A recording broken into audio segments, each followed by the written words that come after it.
La pachimo, la pamti makuti, kiti ukaloe, Yesu wana wa mulungu akufuna iwe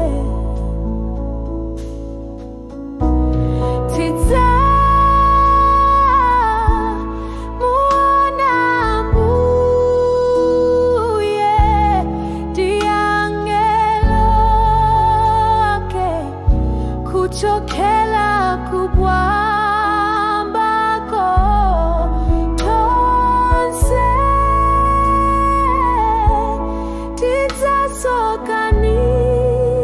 titasokanisiwa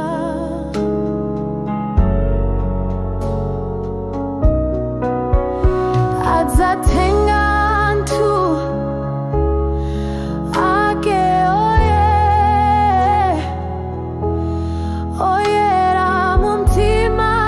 nadza siaiwe mbale kamba kosavera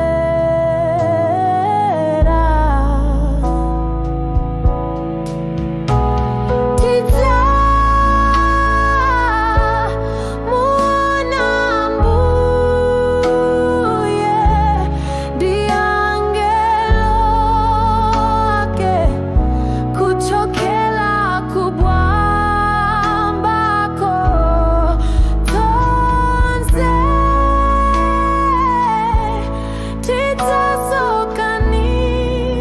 titasokanisiwa